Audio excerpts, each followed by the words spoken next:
Bonjour chers frères et sœurs, nous continuons notre lecture dans le livre Christ et sa justice, le chapitre 2 qui a pour titre « Comment considérons-nous Christ ?» Comment devrions-nous considérer Christ? Tel qu'il s'est révélé lui-même au monde, en accord avec le témoignage qu'il donna de lui-même, dans le merveilleux discours du 5e chapitre de Jean, Jésus dit: Car comme le Père ressuscite les morts et donne la vie, ainsi le Fils donne la vie à qui il veut. Le Père ne juge personne, mais il a remis tout jugement au Fils, afin que tous honorent le Fils comme il honore le Père. Celui qui n'honore pas le Fils n'honore pas le Père qu'il a envoyé.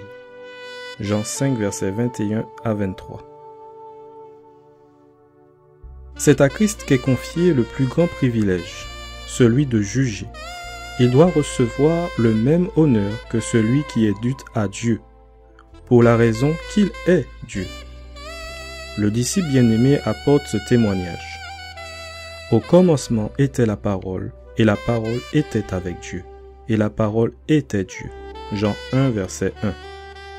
Cette parole divine n'est personne d'autre que Jésus-Christ.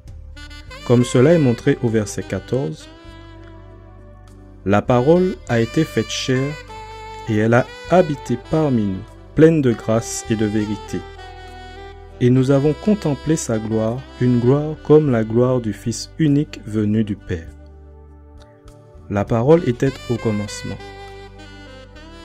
L'esprit de l'homme ne peut saisir la période de temps comprise dans cette expression.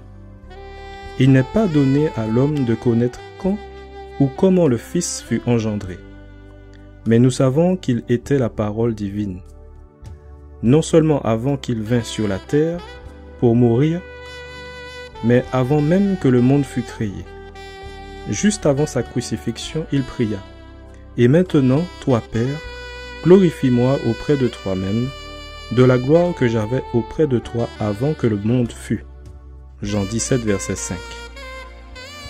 Et plus de 700 ans avant sa première venue, son arrivée fut ainsi annoncée par la parole inspirée. Et 3, Bethléem Ephrata, petite entre les milliers de Juda, de toi sortira pour moi celui qui dominera sur Israël, et dont l'origine remonte aux temps anciens, au jour de l'éternité. Michée 5, verset 1.